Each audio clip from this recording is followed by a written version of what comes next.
नागौर जिले की राजनीति में नित नए मोड़ सामने आ रहे हैं। अब एक नया राजनीतिक घटनाक्रम भी नागौर व खींवसर में बनता हुआ दिख रहा है। वो भी इसलिए क्योंकि बीजेपी की प्रदेश उपाध्यक्ष ज्योति मिर्धा के सबसे कट्टर कार्यकर्ताओं में शामिल एक कार्यकर्ता की ग्राम पंचायत के परिसीमन में खेल होता हुआ दिख रहा है। ग्राम पंचायत के परिसीमन में हो रहा खेल एक बड़ा नया राजनीतिक घटनाक्रम बन सकता है। एक तरीके से ये ज्योति मिर्धा को ही चैलेंज दिया जा चुका है कि आपका कट्टर कार्यकर्ता होगा, लेकिन खींवसर में राज हमारा है। जो चल रहा है, अगर वो चलता रहा तो हो सकता है कि ज्योति मिर्धा को उस नेता के साथ या उसके सामने एक 2020 राजनीतिक मुकाबला खेलना पड़े, वो भी उस नेता के सामने जिसके लिए कुछ दिन पहले उन्होंने ये तक कहा था कि हम उनको कमजोर नहीं होने देंगे। लेकिन अब लोग कहने लगे हैं कि आप तो कह रहे थे कि वो हमारे हैं, हम कमजोर नहीं होने देंगे, लेकिन वो तो खुद आपके कार्यकर्ताओं के ही पीछे पड़ गए, एक तरीके से आपको ही कमजोर कर रहे हैं। अब ये लोग कह रहे हैं। अब इन बातों की पूरी सच्चाई क्या है वो तो पंचायतों का जब परिसीमन कंप्लीट हो जाएगा और जो अंतिम सूची आएगी तब पता चलेगा। लेकिन धुआं अगर उठ रहा है तो इसका मतलब कहीं आग तो लगी है, कुछ ना कुछ तो हुआ है या हो चुका है। नागौर जिले के खींवसर क्षेत्र की पंचायतों के परिसीमन को लेकर जो प्रस्ताव या सिफारिशें भेजी है, अगर उस पर थोड़ी बारीकी से नजर डाली जाए और पंचायतों की लिस्ट में सबसे ऊपर वाले कॉलम को देखा जाए तो एक पंचायत नजर आती है जिसका नाम है बलाया, और उसका प्रस्तावित अगर ढांचा देखा जाए तो बड़ी चौंकाने वाली तस्वीर बनती है। और उससे ये पता चलता है कि विधायक और सरपंच प्रतिनिधि आमने सामने आ चुके हैं। हम बात कर रहे हैं बलाया ग्राम पंचायत की। बलाया के सरपंच प्रतिनिधि पुखराज काला ज्योति मिर्धा के सबसे कट्टर कार्यकर्ताओं में माने जाते हैं, माने क्या जाते हैं भी है, जिन्होंने पिछले चुनावों में सबसे पहले हनुमान बेनीवाल के खिलाफ बोलना शुरू किया और बड़े बड़े नेताओं से उन्होंने पंगे मोल ले लिए, जिसका जाहिर तौर पर बीजेपी को फायदा भी हुआ होगा। क्योंकि पहले तो पुखराज काला जैसे लोग बोले, फिर उनके साथ बाकी लोग भी बोलने लगे और जो कुछ बोला गया वो राजनीतिक आरोप मुद्दे थे। लेकिन नागौर जिले में जो 15-20 सालों की सियासत रही, इसमें इतनी हिम्मत किसी ने नहीं दिखाई या इतनी रिस्क किसी ने नहीं ली जो पुखराज काला जैसे लोगों ने ली।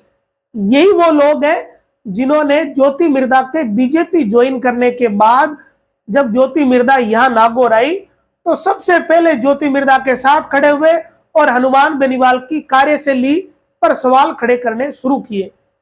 अब इन लोगों ने तो अपना राजनीतिक काम किया।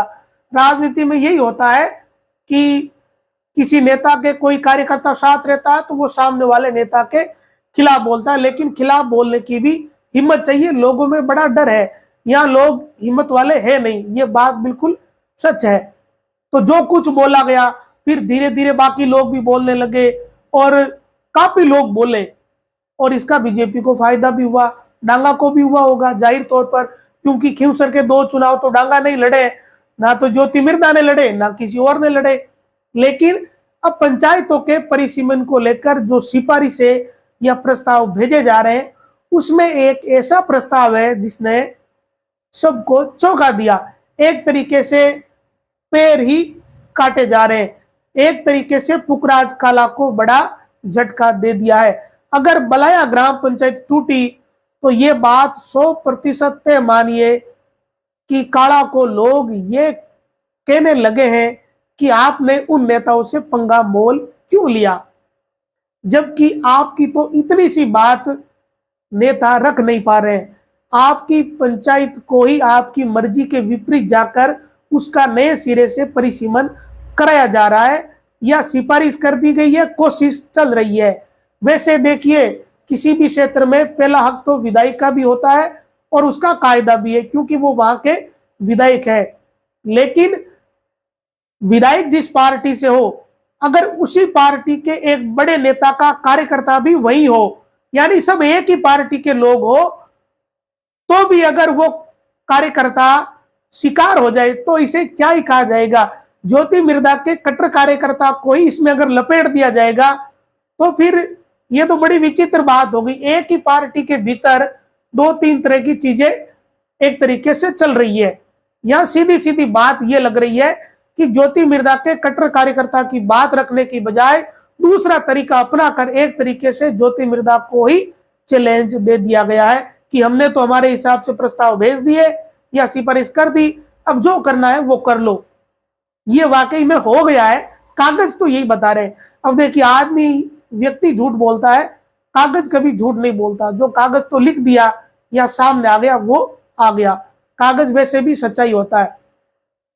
और ये सब भी किस स्थिति में हुआ है, जब पिछले दिनों नागौर में ज्योति मिर्धा ने एक जनसुनवाई के दौरान विकास कार्यों को लेकर एक बात खुलकर कही थी कि बड़ाया के लिए तो मैं पाला मारने के लिए भी तैयार हूं, बड़ाया के लिए 2020 खेलने के लिए तैयार हूं। ये कोई छुपी हुई बात नहीं थी, बहुत लोगों ने सुनी थी, तो बहुत लोगों को ये बात पता है। यानी वो इतना कुछ कह चुकी है कि पुखराज काला मेरा कार्यकर्ता है, इसके लिए जो मेरे से बन पड़ेगा वो मैं करूंगी। ये इसका मतलब ही होता है। फिर भी अगर विपरीत प्रस्ताव गए हैं तो लोग फिर ये कहने लगे हैं कि राजनीति ने 360 डिग्री का टर्न फिर से ले लिया।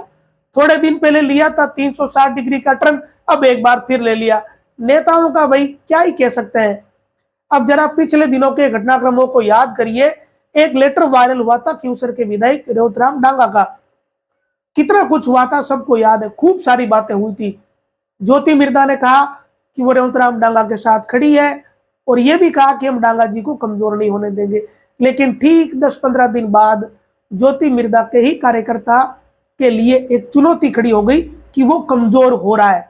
इस कारण कमजोर हो रहा है क्योंकि उसकी पंचायत का परिसीमन ऐसे किया जा रहा है जो उसके या उस पंचायत के अनुकूल नहीं है या उस कार्यकर्ता के हिसाब से नहीं है। ये सब किस तरीके की सियासत है। राजनीति में रुचि रखने वाले लोगों के लिए ये दुविधा है कि वो क्या करे और क्या नहीं करे, या किस नेता से रखे किस नेता से नहीं रखे। कुछ लोग अड़ियल होते हैं, एक तरफ ही रहते हैं। पंचायतों के परिसीमन में हुई सियासत से जो सियासी भूचाल है ये थमेगा नहीं, ये बात भी तय है।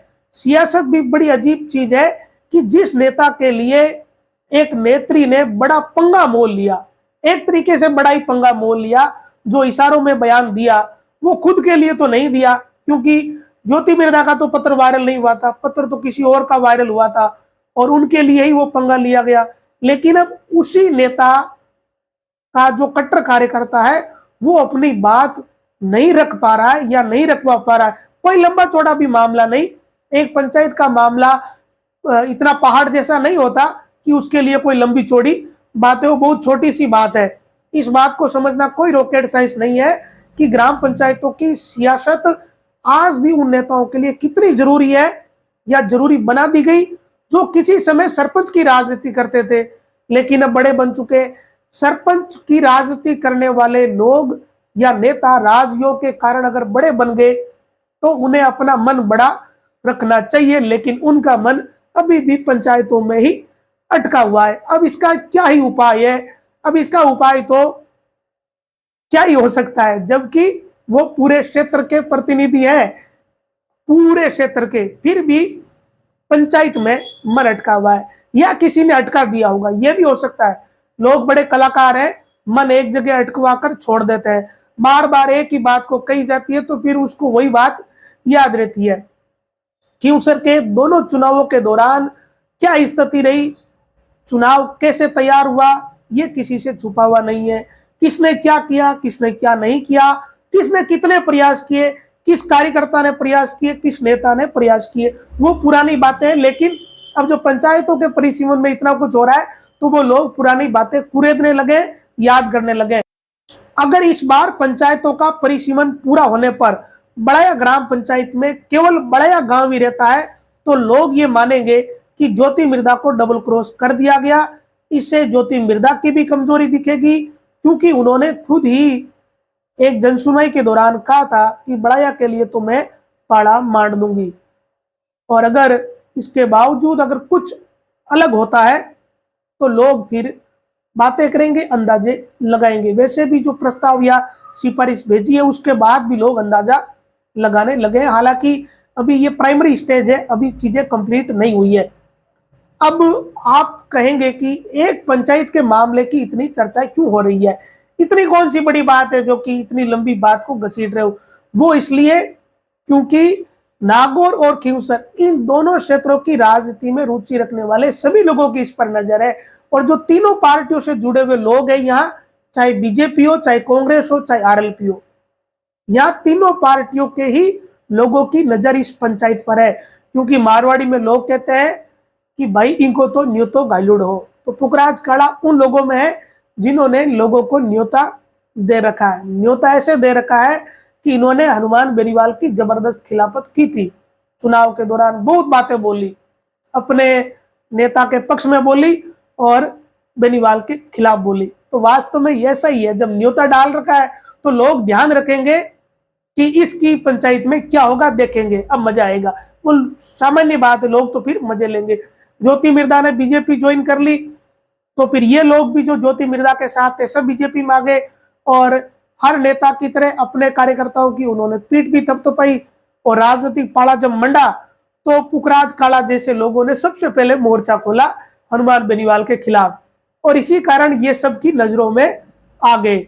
और इसके बाद धीरे धीरे बाकी लोगों ने भी बोलना शुरू किया। इसी कारण बलैया में तीनों पार्टियों के लोगों की रुचि है। यही एक वजह है कि इतनी चर्चा कर रहे हैं कि लोग अब देखेंगे कि अब देखते हैं क्या होता है, इसका आंटा निकलेगा या ये ज्यादा बोल रहा था। अब देखते हैं कि ज्योति मिर्दा इसकी पंचायत को बचा पाती है या नहीं बचा पाती। ये कुल मिला के एक मसला है, क्योंकि काला ज्योति मिर्दा के कट्टर कार्यकर्ताओं में है और भावनात्मक कार्यकर्ता के तौर पर उनकी पहचान है। ये ऐसे लोग हैं जो अपने नेता के लिए कुछ भी करने के लिए तैयार है, ज्यादा आगे पीछे की सोचते नहीं है।